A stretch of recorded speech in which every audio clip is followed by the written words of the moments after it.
우리가 해가 바뀌면은 인사를 할 때 새해 복 많이 받으세요 그런 말을 하죠.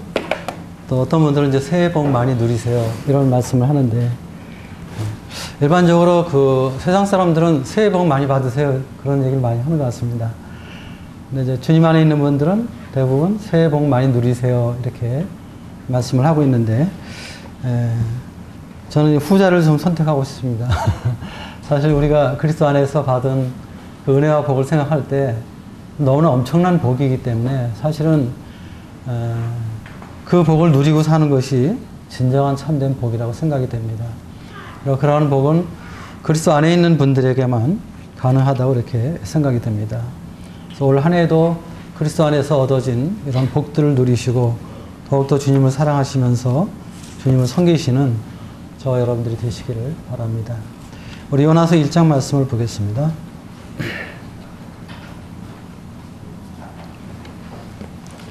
(1287페이지) 요나서 1장 1절부터 3절 말씀입니다.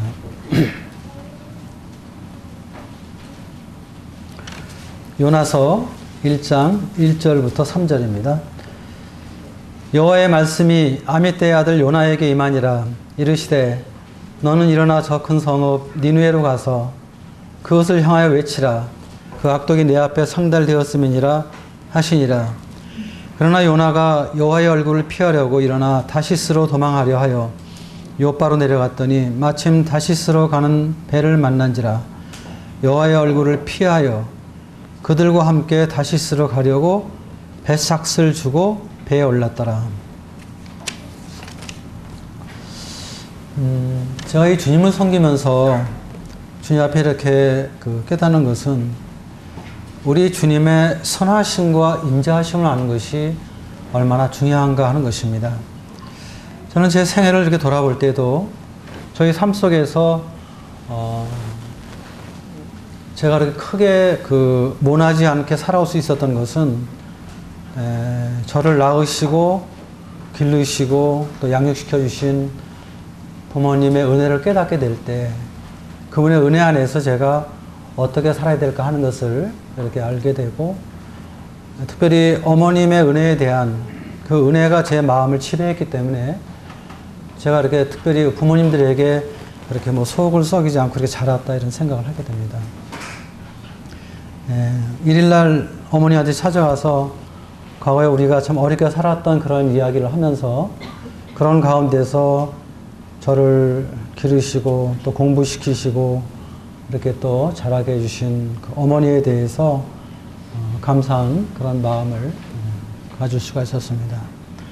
제 삶 속에서 어머님의 은혜라는 것은 저의 삶의 모든 길을 인도하는 하나의 동기가 되었고 하나의 초석이 되었거든요. 그리스도 안에서 우리 마찬가지로 생각합니다. 주님께서 얼마나 선하신 분이신가, 우리 주님이 얼마나 인자한 분인가 하는 것은 참 중요한 것이죠. 주님의 은혜를 알게 될 때, 그 은혜가 우리의 삶을 지배할 때 우리는 상태에 지배받지 않고 또 시험이 들지라도 또 우리가 이길 수 있다고 생각됩니다. 우리가 종종 이 상태의 지배를 받는 것은, 또 우리가 시험이 드는 것은, 또 죄를 짓는 것은 이 주님의 은혜를 모를 때 일어난 일이라고 생각됩니다. 그러나 우리가 믿는 주님이 얼마나 선하신 분이고 그분이 얼마나 인자하신 분인가 알게 될 때 우리 모든 시험을 극복하고 승리할 수 있다고 그렇게 생각이 됩니다. 물론 주님께서 우리의 연약함을 아시죠. 우리의 문제를 아시고 또 우리의 부족한 것을 아십니다. 그렇지만 그럼에도 불구하고 주님은 우리를 다시 사용하길 원하시고 우리를 기대하시고 그리고 주님을 섬길 수 있도록 인도해 주시는 참 좋으신 하나님이다 이런 생각을 하게 됩니다.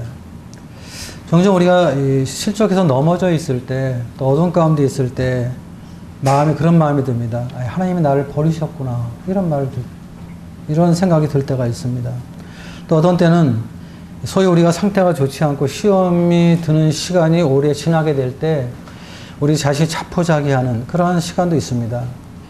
의미 없이 그냥 살아가는 때가 있죠.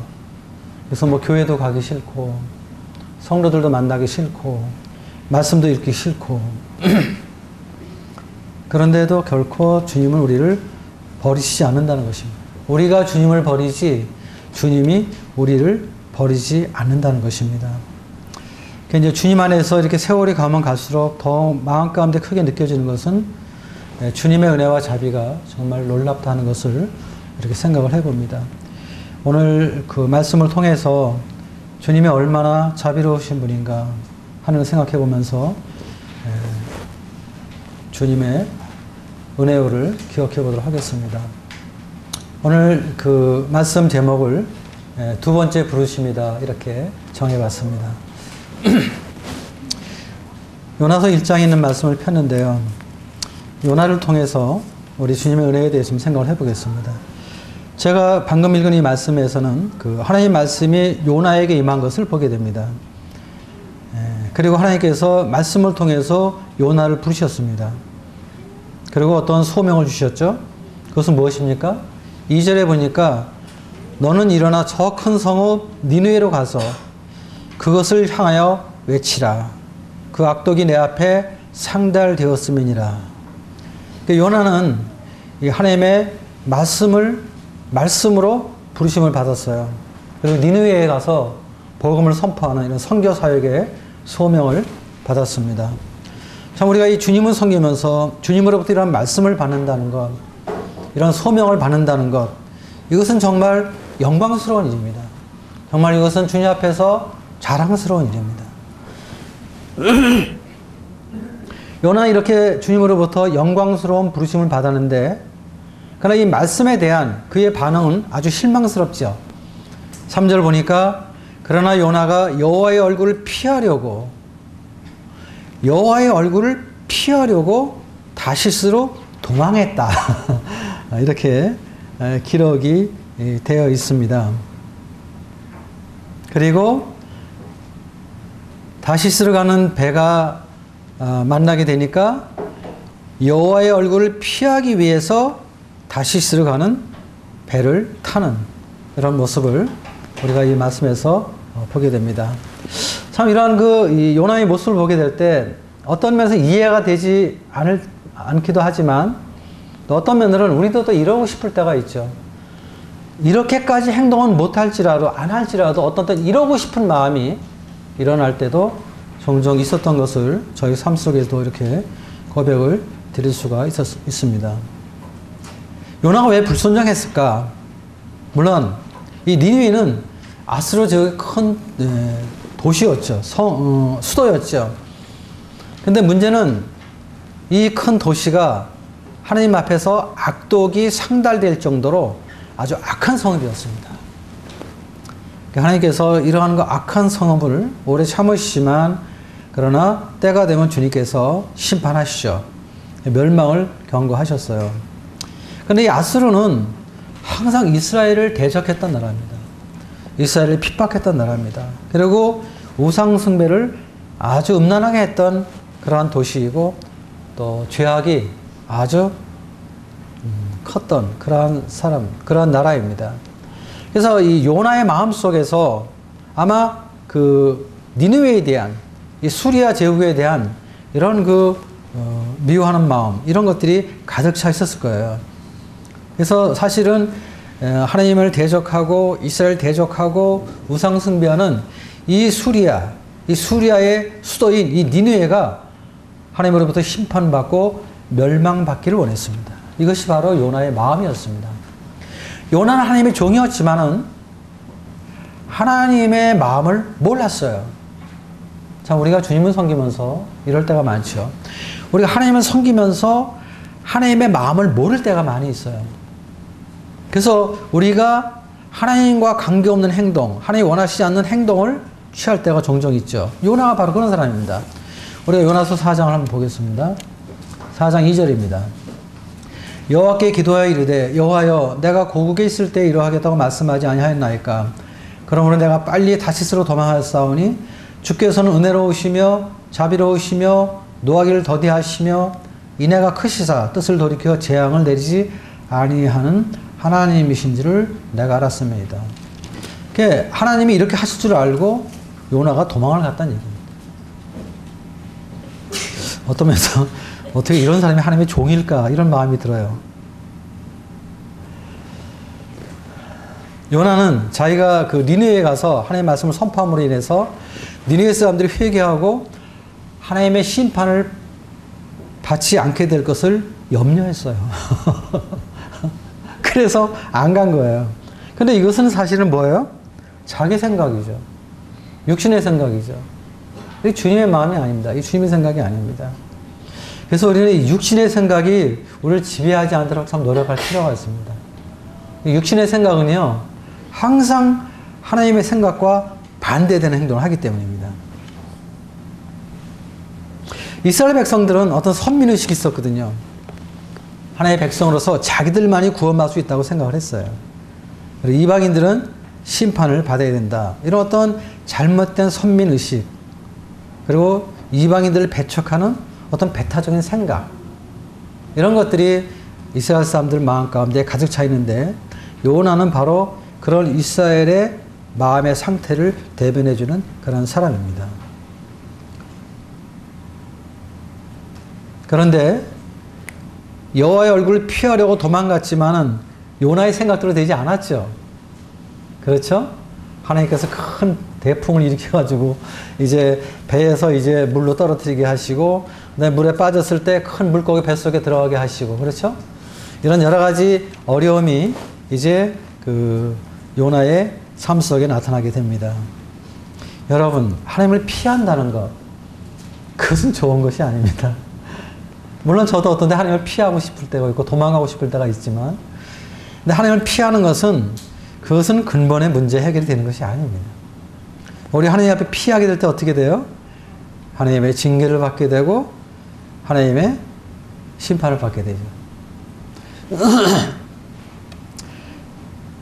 결국 이제 요나는 큰 물고기 뱃속에서 하나님 앞에 회개하게 되죠. 그렇죠? 그리고 자기 자신의 잘못을 깨닫고, 그리고 하나님의 떠난 사람이 얼마나 어리석인 건가 하는 것을 깨닫고 하나님을 부르고 하나님 앞에 돌아오는 모습이 요나서 2장에 이렇게 기록이 되어 있습니다. 2장 7절 보겠습니다. 내 영혼이 내 속에서 피곤할 때에 내가 여호와를 생각하였더니 내 기도가 주께 이르렀사오며 주의 성전에 미쳤나이다. 내 영혼이 내 속에서 피곤할 때에 내가 여호와를 생각했다. 참 중요한 것이죠.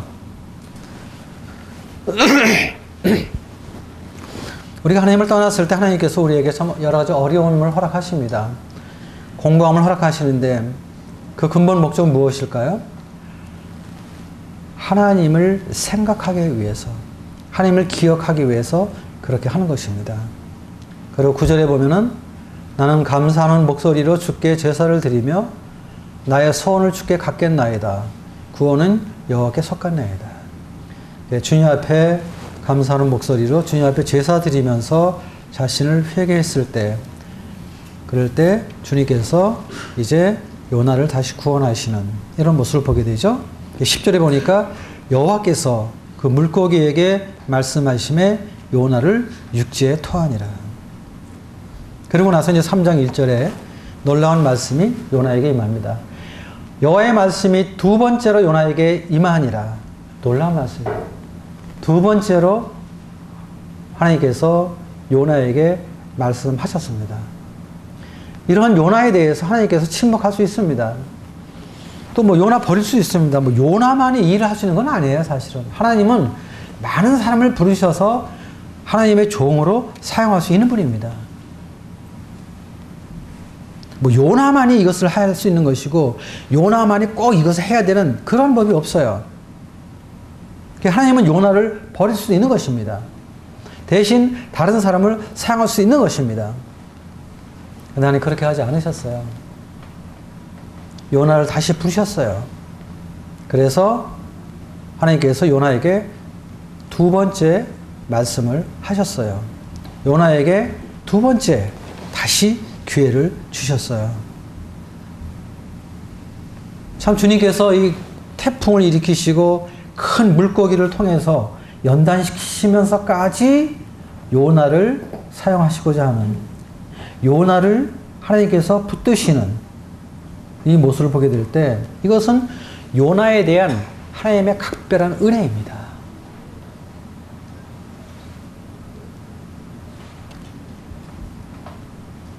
사실 이러한 은혜가 저와 여러분의 삶 속에 함께 하기 때문에 우리가 지금까지 주님을 섬길 수 있는 것이고 지금까지 믿음 안에 있는 것입니다. 우리 원당교회 역사를 돌이켜 볼 때 원당교회를 떠난 분도 많아요. 하나님을 떠난 분들도 많이 있습니다. 또 믿음을 버린 사람들도 있어요.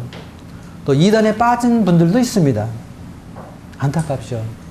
근데 저희들은 지금까지 이렇게 하나님의 교회 안에서 보호받고 있다는 것은 무엇입니까? 특별한 하나님의 은혜인 것입니다. 하나님의 은혜가 우리 가운데 있기 때문에 우리가 믿음을 지킬 수가 있는 것이고 종종 우리가 실수하고 넘어지고 주님 앞에 잘못 행할지라도 주님께서 용납해 주시고 어떤 때는 징계해 주시고 또 어떤 때는 그 실수를 통해서 우리에게 교훈해 주시는 것입니다. 그래서 우리가 하나님의 사람으로 믿음의 사람으로 합당하게 주님을 섬길 수 있도록 우리의 삶을 빚어가시는 그런 주님, 그런 주님의 손길, 그런 주님의 임재가 우리 삶 속에 함께하는 것을 우리가 깨닫게 될 때 우리는 정말 주님과 동행하는 삶을 사는 것이죠.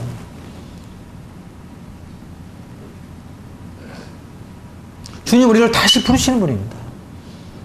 다시 일으키시는 분이에요. 그리고 기회를 다시 주시는 분이십니다. 우리 하나님은 선하신 분이십니다. 자비로우신 분이십니다. 은혜로우신 분이십니다. 지난 그 마지막 수요일 날 집회 때 최욱일 형제가 그 울먹거리면서 그 주님의 은혜를 생각할 때 너무 감사하다는 그런 간증을 잠깐 했는데요. 마음에 감동이 됐습니다. 공감이 됐어요. 무슨 호길 형제가 말씀의 은사가 있어서 말씀으로 사람을 감동시키지 못했지만 우리 호길 형제 고백대로 찬양을 부르면서 그의 삶의 진솔한 간증을 통해서 정말 공감을 주는 우리가 이 주님의 은혜를 깨닫는 것 얼마나 중요한가 하는 것을 생각해 봅니다. 주님은 과거에 실수가 많았을지라도 또 주님 마음에 못을 박았을지라도 여전히 우리를 다시 부르시고 다시 사용하시고 다시 은혜를 베푸시는 그런 분이십니다. 사람들은 버리죠. 사람들이 이런 사람 무시하죠. 주님은요 불쌍히 여기시고 긍휼히 여기시고 연민의 눈으로 바라보시고 그리고 그를 품으시는 것입니다. 이러한 주님의 은혜가 우리의 삶 속에 함께 하기 때문에 우리가 주님을 섬길 수가 있는 것입니다. 이제 이 요나가 이제 주님 앞에 순종을 합니다. 그래서 이제 2절 보니까 저 큰 성읍 니느웨로 가서 내가 네게 명한 바를 그들에게 선포하라. 주님 다시 말씀해 주시죠. 이번엔 요나가 순종합니다. 3절 보니까 요나가 여호와의 말씀대로 일어나서 니느웨로 가니라. 니느웨는 4월 동안 걸을 만큼 하나님 앞에 큰 성읍이더라. 요나가 그 성읍에 들어가서 하루 동안 다니며 외쳐 이르되 40일이 지나면 니느웨가 무너지리라 하였더니 니느웨 사람들이 하나님을 믿고 금식을 선포하고 높고 낮은 자를 막론하고 굵은 베옷을 입은지라. 놀라운 일이 벌어졌어요. 니느웨는 넓은 아주 큰 성읍이기 때문에 3일 동안 다녀야 되는 그런 곳이었어요. 근데 하루만 다녔는데요. 하나님의 말씀을 하루만 선포했는데요. 이 모든 사람들이 하나님을 믿고 금식을 선포하고 굵은 베옷을 입고 회개하는 왕부터 시작해서 모든 신하와 모든 백성에 이르기까지 그리고 짐승까지도 금식하면서 하나님 앞에 자신들의 모습을 회개하는 이런 놀라운 회개 역사가 일어나게 되는 것을 우리가 보게 됩니다. 그래서 참 하나님께서 요나를 참 귀하게 사용하셨죠. 하나님께서 요나를 사랑하신 그 사랑과 요나를 향한 주님의 은혜 때문에 요나가 이러한 사역을 할 수가 있었던 것입니다. 그래서 놀라운 것은 4절을 보면 놀라운 것은 이 4장을 보면요. 4장 1절 보겠습니다. 요나가 매우 싫어하고 성내며 저는 정말 판단하고 싶어요. 이런 사람이 무슨 하나님의 종이야. 이런 마음이 듭니다. 정말 하나님이 직접 진짜 저는 이렇게 요나처럼 하나님의 말씀을 들어본 일은 없는데 사실은 제가 이 성경 말씀을 통해 주님 말씀을 듣고 제가 묵상 가운데 어떤 주님의 생각을 제가 분별하긴 하지만 뭐 음성이 이렇게 여호와의 말씀이 하면서 나에게 임해 본 적은 없거든요. 근데 이렇게 임했을 때 요나가 이렇게 싫어하고 성낸다는 것은 정말 육신적인 종인 것 같아요. 그러면서 이제 뭐라고 하냐면은 하나님이 불평하는 것입니다. 주님은 은혜로우시고 자비로우시고 노하기를 더디하시기 때문에 재앙을 내리지 않을 줄 내가 알았다는 것입니다. 알았다는 거예요. 그러면서 이제 하나님께서 니느웨를 구원한 거에 대해서 막 싫어하고 막 화를 내는 이런 모습을 보게 돼요. 정말 감정이 상해서 아주 극단적으로 하나님 앞에 불평하고 따지죠. 그렇죠? 그리고 심지어는 어떤 말까지 합니까? 3절 보십시오. 여호와여 원하건대 이제 내 생명을 거두어가소서. 사는 것보다 죽는 것이 내게 나음이니이다. 자, 이 말씀 생각하면서 무슨 종이 이래? 이런 생각 해봤는데 뭐 자기 하고 싶은 거 다 하잖아요. 그렇죠? 이 하나님에 대해서 문제를 삼는데 어떤 문제를 삼냐면은 니느웨 사람에게 베푸신 하나님의 자비에 대해서 하나님의 은혜에 대해서 지금 시비를 거는 것입니다. 따지는 거예요.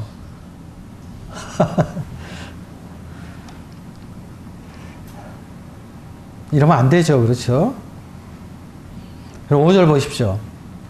요나가 성읍에 나가서 그 성읍 동쪽에 앉아 거기서 자기를 위하여 초막을 짓고 그 성읍에 무슨 일이 일어나는 것을 보려고 그늘 아래 앉아있더라. 이 니느웨 성읍이 망하기를 좀 기다리고 있는 아주 집요한 자세를 우리가 보게 돼요. 우리가 이 하나님 앞에서 이렇게 고집 부리는 것 정말 좋지 않습니다. 하나님 앞에서 뭐 주장하는 것. 이건 합당한 자세가 아니에요. 우리가 형제들이 어떤 권면을 할 때, 또 어떠한 일을 우리가 이야기할 때 잘 듣는 것이 지혜로운 것입니다. 고집 부리고, 주장하고, 따지고, 반박하고, 변명하고, 이건 좋은 것이 아니에요. 요나 보세요. 지금 하나님 앞에도 따지잖아요.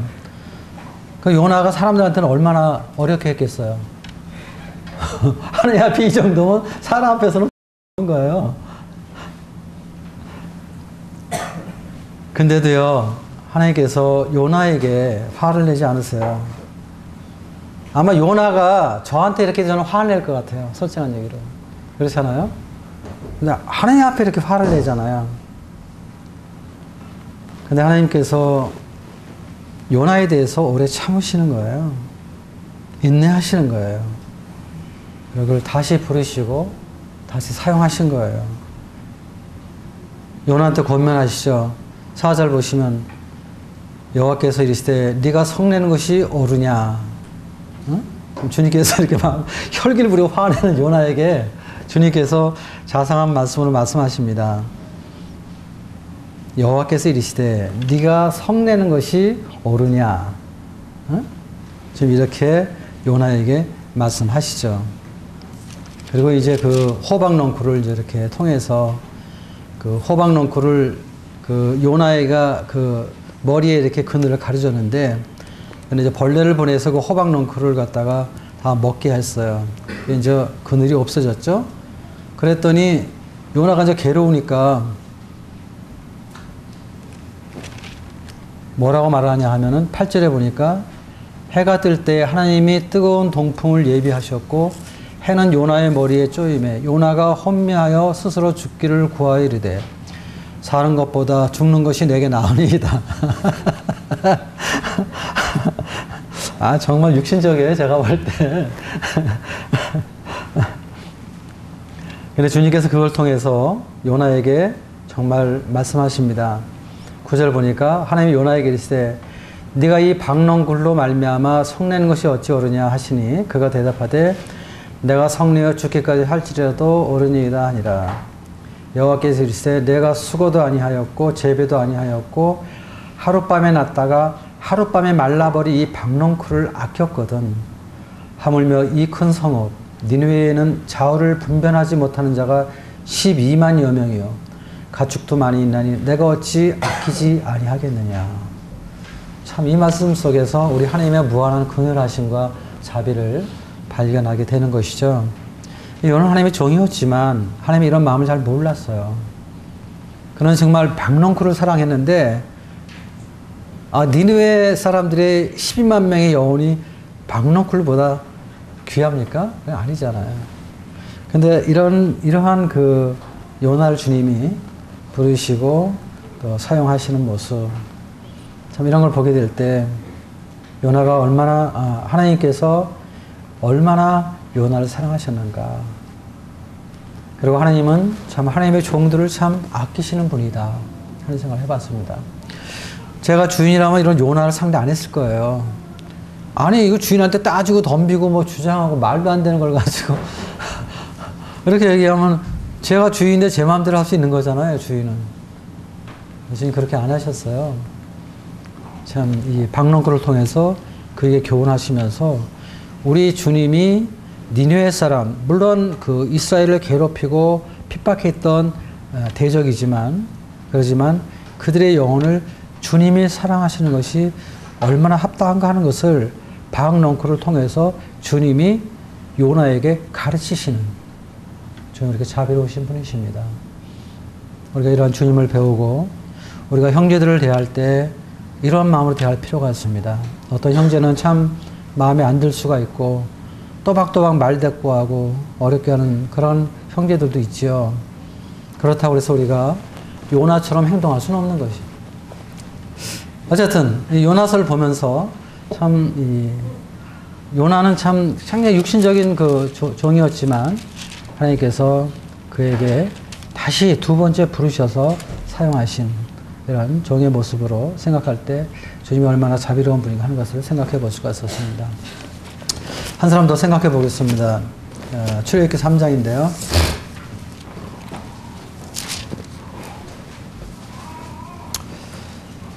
이제 출애굽기 3장에는 이제 모세가 나오죠. 그렇죠? 모세. 1절부터 5절까지 읽겠습니다. 출애굽기 3장 1절부터 5절입니다. 모세가 그의 장인 미디안 제사장 이드로의 양떼를 치더니 그 떼를 광야 서쪽으로 인도하여 하나님의 산 호렙에 이르매 여호와의 사자가 떨기나무 가운데로부터 나오는 불꽃 안에서 그에게 나타나시니라. 그가 보니 떨기나무에 불이 붙었으나 그 떨기나무가 사라지지 아니하는지라. 이에 모세가 이르되 내가 돌이켜 가서 이 큰 광경을 보리라. 떨기나무가 어찌하여 타지 아니하는고 하니 그때에 여호와께서 그가 보려고 돌이켜 오는 것을 보신지라. 하나님이 떨기나무 가운데서 그를 불러 이르시되 모세야 모세야 하시매 그가 이르되 내가 여기 있나이다. 하나님이 이르시되 이리로 가까이 오지 말라. 네가 선 곳은 거룩한 땅이니 네 발에서 신을 벗으라. 모세가 누굽니까? 그는 애굽의 왕자였죠. 그렇죠? 애굽에서 40년 동안 그는 애굽의 최고급의 교육을 받은 그런 사람입니다. 최고의 학問과 최고의 지혜를 가졌고 또 가장 높은 지혜의 능력을 가졌던 그런 사람이었습니다. 그런데 이 모세가 어느 날 철이 들고 나서 그가 자기의 그러한 능력으로 그는 자기 민족을 구원할 거라고 생각을 했어요. 그래서 자기 능력으로 자기 민족을 구원하고자 하는 그런 마음을 가졌죠. 그렇죠? 그런데 이제 어느 날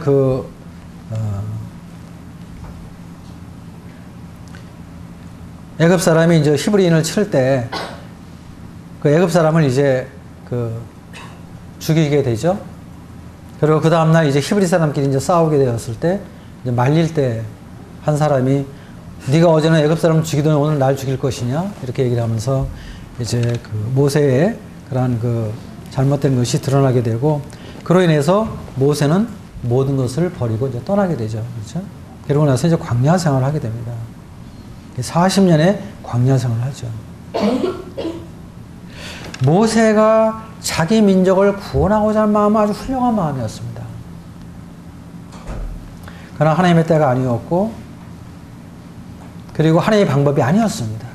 그는 자기 생각으로, 자기 능력으로 그렇게 하려고 했던 것입니다. 우리도 종종 모세처럼 이렇게 할 때가 많죠. 내가 그래도 이 정도 됐으면은 내가 뭘 좀 할 수 있지 않겠나? 뭐 이런 생각.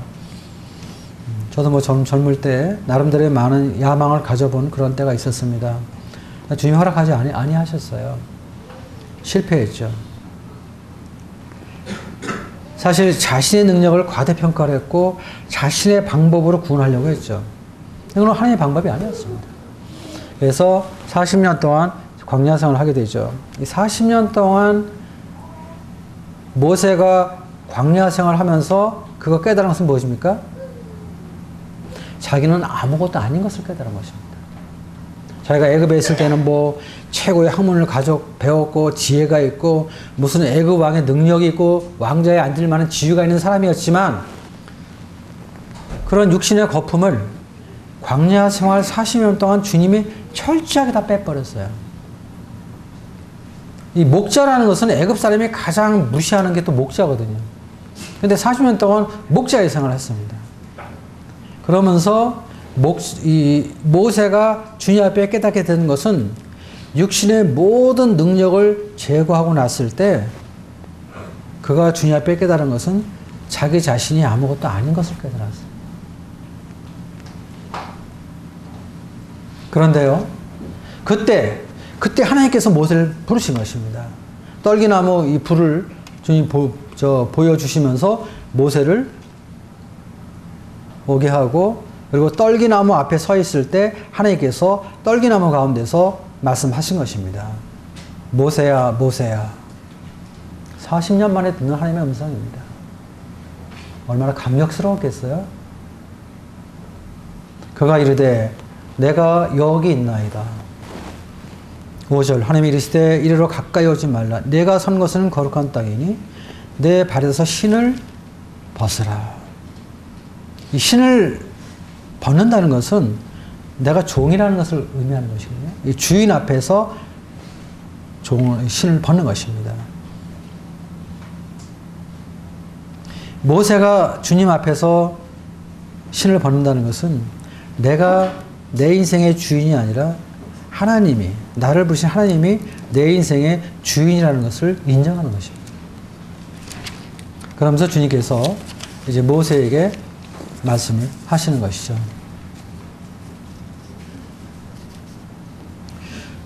떨기나무 가운데서 모세를 부르신 하나님. 이때 모세는요, 왕자도 아니었습니다.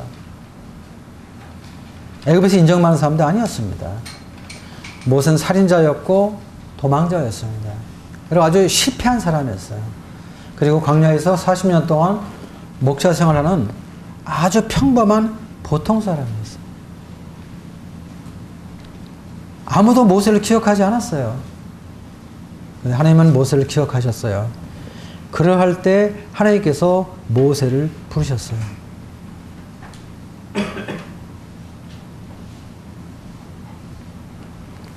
우리가 이 주님을 섬길 때, 우리가 우리 자신을 볼 때 내가 아무것도 아닌 것을 깨달을 때가 있죠. 또 아무것도 할 수 없다는 그런 마음을 가질 때가 있죠. 근데 그때 하나님이 그 사람을 사용할 때입니다. 왜?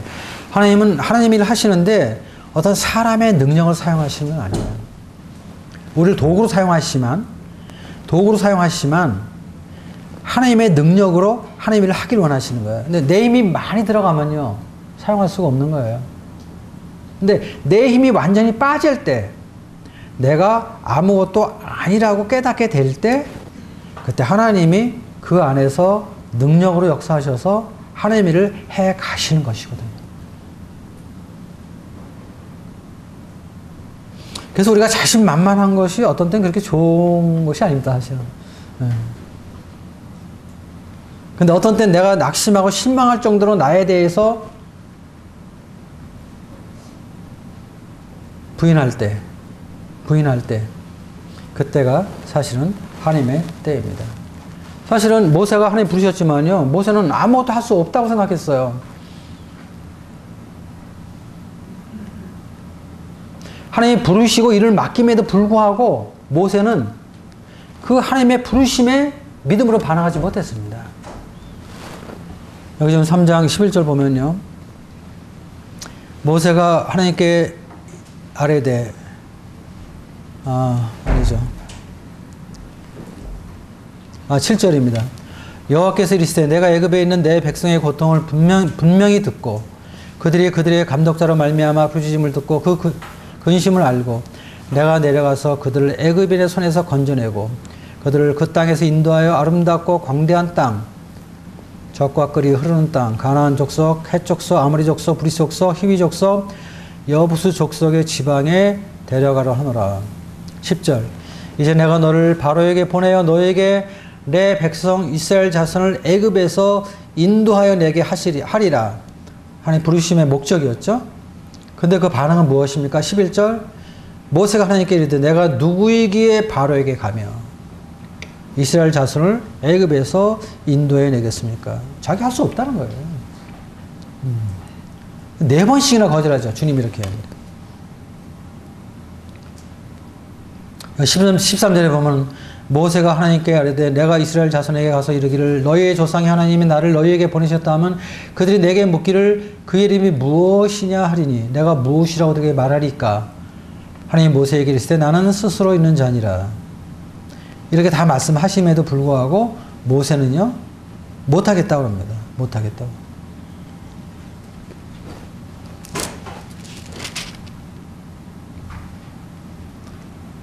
그리고 4장에 보게 되면요 4장 10절 모세가 여호와께 이르되 오 주여 나는 본래 말을 잘 하지 못하는 자니이다.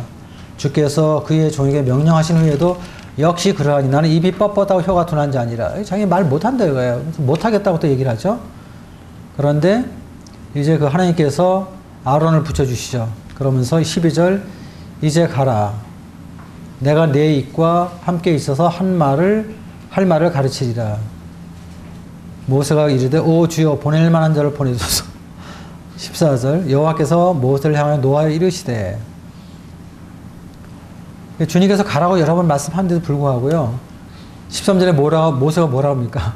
오 주님 보낼 만한 자를 보내십시오. 이렇게 말하잖아요 지금. 근데 이제 하나님께서 노하시면서까지 하나님께서 모세를 사용하시는 그런 모습을 우리가 이 말씀에서 보게 됩니다. 참 모세도 참 굉장히 좀 강한 그런 모습을 보게 돼요. 주님 앞에서 보낼 만한 자를 보내셔서 하나님이 부르셔서 보낼 때는 보낼만 하니까 보내시는 거거든요. 그리고 그 일을 할 만하니까 그 일을 맡기는 겁니다. 근데 하나님 앞에 보낼 만한 자를 보내셔서 이렇게 대답하는 모세의 말을 보게 될 때 참 우습기도 한데 근데 우리도 종종 사실은 이러한 말을 많이 하죠. 이런 말을 많이 합니다.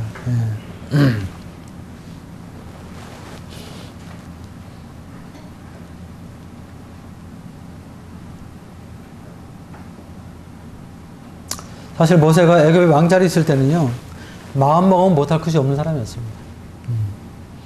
다 할 수 있었어요. 그래서 그는 이스라엘의 구원을 자기가 이룰 수 있다는 그런 야망을 가졌어요. 근데 갑작스럽게 살인사건 때문에 그게 안 됐거든요. 완전히 모세는 몰락됐죠. 그리고 몰락 속에서도 미디안 광야로 도망가게 되고 광야에서 방황하는 그런 사람이 되었습니다. 40년 동안 모세는 진짜 완전히 몰락한 사람이 됐어요. 완전히 좌절된 사람이 됐어요. 모두가 모세를 잊었습니다. 아무도 모세를 기억하는 사람이 없었습니다. 근데 하나님이 기억하셨어요. 하나님이 잊지 않으셨어요. 그리고 하나님이 부르셨어요. 그리고 이스라엘 백성을 구원할 사역자로 하나님께서 그를 사용하셨어요. 하나님은 우리가 실수할지라도 우리가 잘못할지라도 하나님 우리를 버리시는 분이 아니십니다. 하나님 여전히 우리를 기다리시는 분이십니다. 40년의 세월을 기다리시는 분이에요. 왜? 자신이 부인할 때까지 기다리시는 거예요. 부인할 때까지. 모세에게는 40년이 걸린 거예요.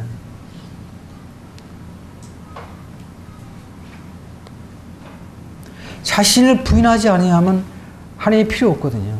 그때까지 기다리신 거예요. 그리고 40년이 되어서 모세가 자기가 아무것도 아닌 존재라는 것을 깨닫게 되었을 때 하나님이 모세를 다시 기억하시고 모세를 부르시고 모세에게 일을 맡기시고 이스라엘 백성을 애굽에서 구원하신 놀라운 사역을 행하셨던 것이죠. 하나님 우리를 다시 세우시는 분입니다. 다시 사용하시는 것입니다.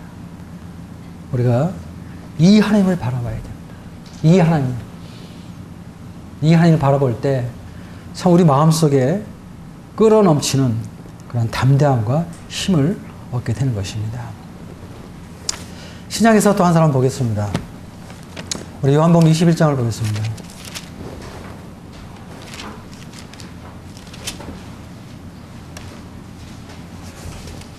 베드로 21장 1절부터 3절입니다. 그 후에 예수께서 디베랴 호수에서 또 제자들에게 자기를 나타내신 일은 이러하니라. 시몬 베드로와 디두모라 하는 도마와 갈릴리 가나 사람 나다나엘과 세베대의 아들들과 또 다른 제자 둘이 함께 있더니 시몬 베드로가 나는 물고기 잡으러 가노라 하니 그들이 우리도 함께 가겠다 하고 나가서 배에 올랐으나 그날 밤에 아무것도 잡지 못하였더니.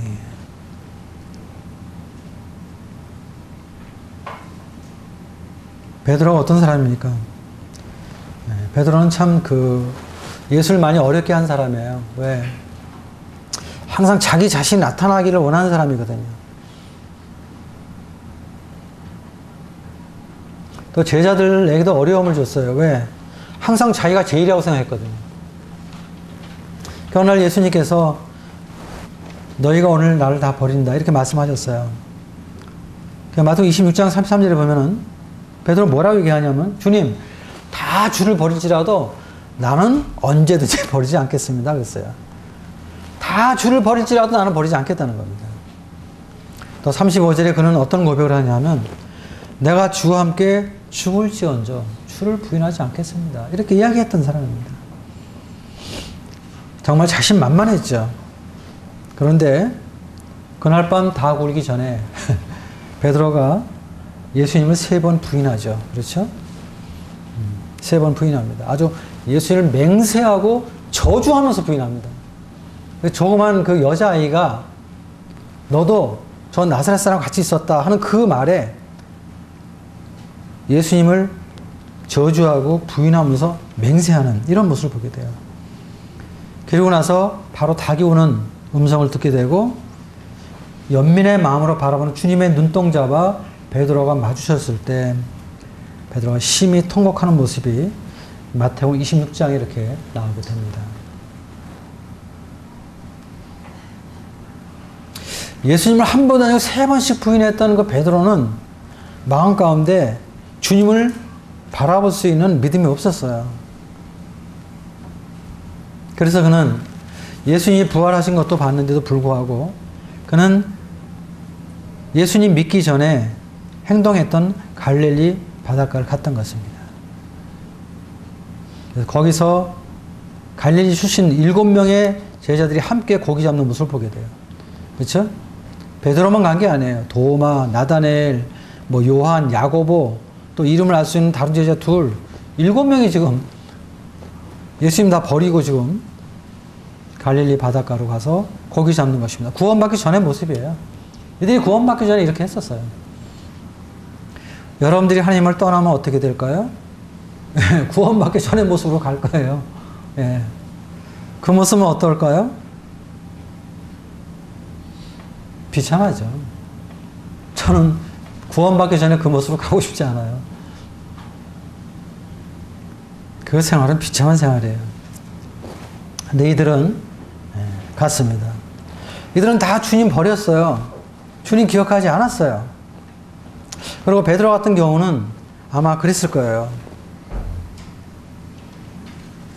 나는 아니라고 생각했을 거예요. 내가 어떻게 주님의 제자가 될 수 있을까? 3번씩 주님을 부인했거든요. 아마 주님이 베드로를 용서할지라도 베드로 자신이 너무 주님 앞에 자기 자신의 모습을 보게 될 때 부끄럽고 또 창피해가지고 아마 자기 자신을 용납할 수 없는 그런 가운데 있었을지도 몰라요.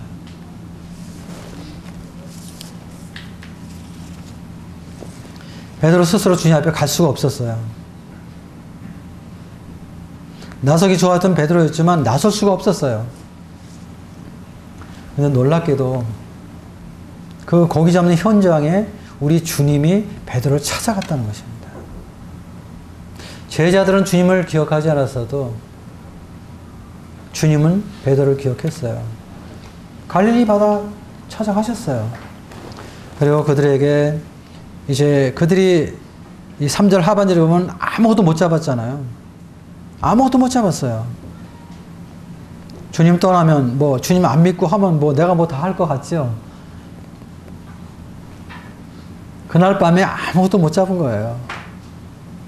아마 이 사람들은 내가 이 갈릴리 바닷가에서 뼈가 굵은 사람이기 때문에 고기 잡는 거에 대해서는 뭐 자신만만했을 거예요. 아무도 못 잡았어요. 하나도 못 잡았어요. 근데 주님이 이제 나타나셔서 그물 오른편에 던지라 하니까 많은 물고기 153마리인가 이렇게 잡히게 되죠. 그리고 나서 주님께서 이제 그 생선을 주님께서 구우시고 제자들에게 와서 떡을 주시면서 그들에게 아침을 먹으라고 말씀하시죠. 그러고 나서 주님이 베드로를 부르십니다. 15절 보겠습니다.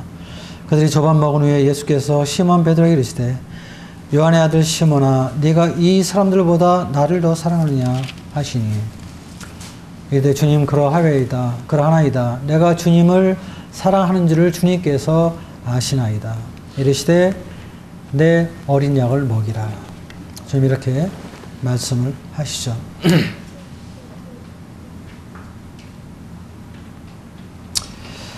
주님을 버리고 떠난 이 제자들에게 베드로에게 주님은 그들 책망하지 않았습니다. 정죄하지 않았습니다. 아마 주님은 그들을 이해하셨던 것 같습니다. 아마 그들의 고통과 그들이 주님을 떠나서 마음에 힘들어했을 그 모든 마음의 고통을 아마 주님께서 아셨을 것입니다. 그렇기 때문에 주님 그들 책망하지 않으셨어요. 그러면서 오히려 주님은 그들을 부르신 것입니다. 요한의 아들 시몬아 네가 이 사람들보다 나를 더 사랑하느냐.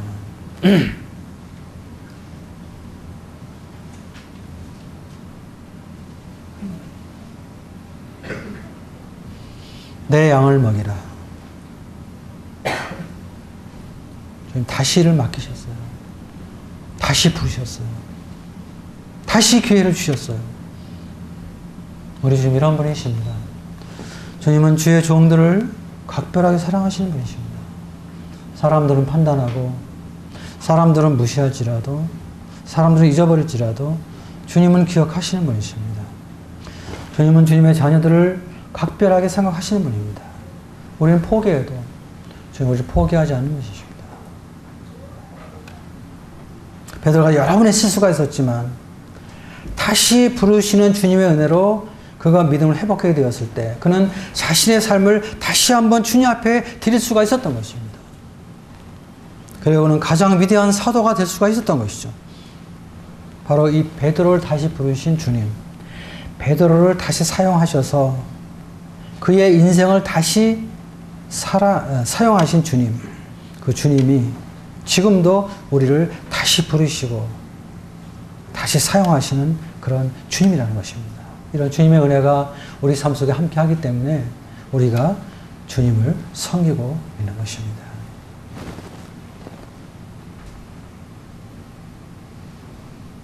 우리 이 주님을 찬양해야 됩니다. 이 선하신 주님, 이 은혜로우신 주님을 찬양할 필요가 있습니다. 주님이 3번씩 부인했던 베드로, 우리도 우리의 삶 속에서 주님을 수없이 부인할 때가 많이 있어요. 주님을 사랑한다고 하지만 이런 모양으로 저런 모양으로 이런 약함 저런 약함 때문에 베드로는 3번 부인했지만 우리는 3번이 아니라 수없이 부인한 그런 사람들입니다. 그래서 주님 우리를 부르시는 것입니다.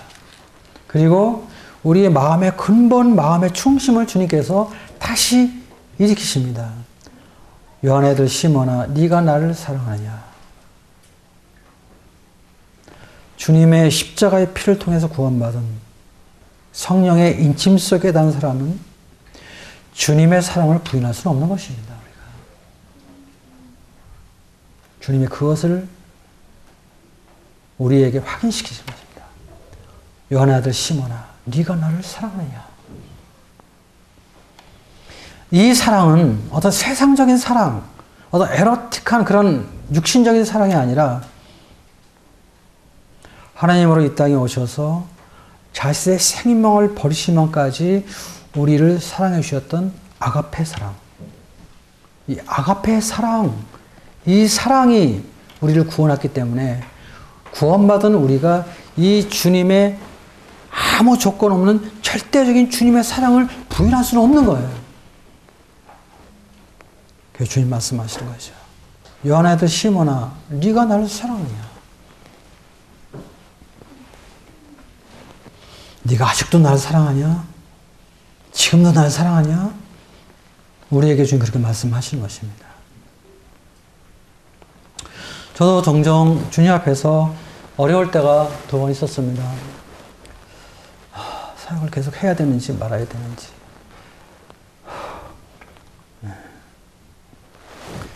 누구한테 말할 수도 없는 그런 고민. 그런 그 아픔이 저에게도 있었죠.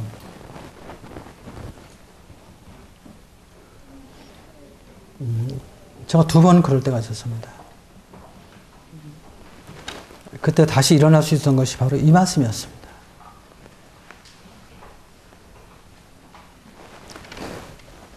요한의 아들 시몬아, 네가 나를 사랑하느냐?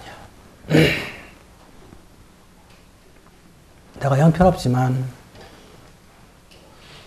내가 사람들한테 판단받고 있지만, 내가 밟히고 있지만, 그렇지만 나 같은 자를 사랑하신 그 주님의 사랑만큼은 부인할 수가 없었습니다.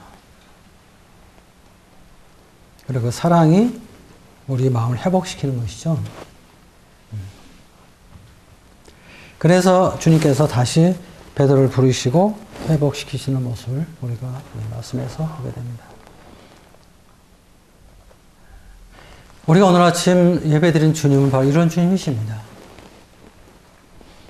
선하신 주님이시고 자비로우신 주님이시고 은혜로우신 주님. 이분의 은혜가 우리 삶 속에 함께하기 때문에 우리의 구원이 영원한 것이고 우리가 믿음 안에 주님을 섬기는 것이고 그리고 그분이 나를 위해 죽으셨다는 그 사랑 때문에 우리가 주님을 부인할 수 없는 것입니다. 주님을 떠날 수가 없는.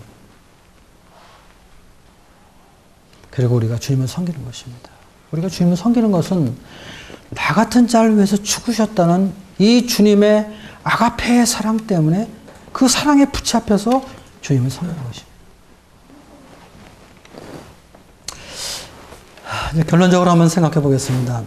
세 사람 좀 생각해 봤는데 하나님 말씀을 자기 생각으로 불순종했던 요나. 근데 하나님께서 다시 말씀하시면서 요나를 부르셨거든요. 그리고 하나님의 능력으로 이스라엘 백성을 구원하려다가 실패했던 모세. 모세 다시 부르셨거든요. 호렙산에서. 모세를 다시 사용하셨습니다. 주님 3번이나 부인하기 때문에 낙심 중에 있던 베드로. 아마 베드로의 그 기질로 볼 때 자기 자신을 용서할 수가 없었을 거예요. 강한 사람이었거든요. 그런데 갈릴리 바닷가에서 다시 찾아오셔서 예수님께서 그를 부르셨을 때 그가 다시 주님 앞에 회복되고 주님의 사역자가 될 수가 있었죠. 주님은 우리에게도 이러한 기회를 주시는 은혜로우신 하나님이십니다. 공의로우시고 또 심판하시는 하나님이시기도 하지만 자녀들에 대해서는 끝없이 연민하시고 연약하신 하나님이십니다. 은혜로우신 하나님, 자비로우신 하나님, 오래 참으신 하나님, 이 하나님께서 여전히 우리를 기대하시는 것입니다. 우리를 기다리는 것입니다. 내가 자책하고 있을 때도, 내가 넘어져 있을 때도, 내가 어둠 속에서 정말 고통 가운데 있을 때도 오래 참으시고 기다리시고 기대하시는 하나님. 이런 하나님을 찬양하는 것입니다. 또 이런 하나님의 은혜가, 이런 하나님의 자비가 우리 삶 속에 함께 하기 때문에 우리는 지금도 이렇게 주님을 섬기는 것이고, 앞으로도 이 은혜 안에서 우리가 거할 때 우리는 영원히 주님을 섬길 것입니다. 이 땅에서뿐 아니라 주님 나라에 가서도. 올 한 해가 이렇게 새롭게 시작됐습니다. 사실 영생의 삶을 사는 우리들에게 있어서 한 해가 바뀌었다는 게 큰 의미가 있다고 생각하지는 않습니다. 그러나 우리가 어떤 한 기점과 한 종점을 기준으로 해서 한 해라고 해서 그 한 해를 돌아보고 우리 자신을 반성하고, 또 새로운 한 해에는 새로운 기대와 소망 가운데 우리의 삶을 한번 드리고자 하는 어떤 새로운 각오, 이런 것들은 필요하지 않나 생각합니다. 여러분이 지금까지 어떻게 살아오시든지 간에 지난 것들은 다 잊어버리고 정말 새해니까 새롭게 주님의 은혜와 그분의 선하심과 자비하심을 의지해서 회복되는, 그리고 그 주님의 은혜와 자비와 오래 참으심 속에서, 그 기다림과 기대하심 속에서 다시 한번 주님을 섬기는, 정말 주님의 자녀답게 주님을 섬기는 그런 한 해가 되기를 바랍니다. 빌립보서에 있는 말씀 한 절 읽고 마치겠습니다. 빌립보서 3장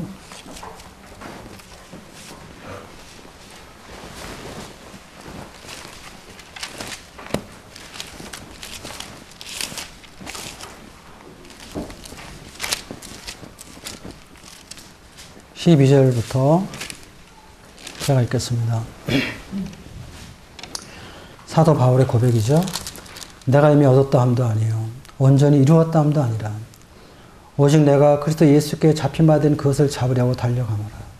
형제들아, 난 아직 내가 잡은 줄로 여기지 아니하고 오직 한 일, 즉 뒤에 있는 것은 잊어버리고 앞에 있는 것을 잡으려고 푯대를 향하여 그리스도 예수 안에서 하나님이 위에서 부르신 부름의 상을 위하여 달려가노라. 사도 바울은 참 훌륭한 사역자였습니다. 우리 같은 사람은 아니었지만, 그러나 그는 잡은 줄로 여기지 아니했다고 그랬어요. 또 얻었다 함도 아니라고 그랬어요. 온전히 이루었다 함도 아니라고 그랬어요.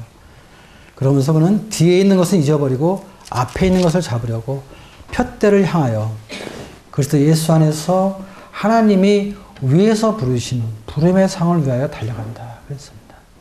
올 한 해 우리는 주님의 이런 은혜와 자비를 힘입어 사도 바울처럼 푯대를 향해서 부르신, 하나님이 위에서 부르신 부름의 상을 위해서 달려가는 저와 여러분 되기를 바랍니다.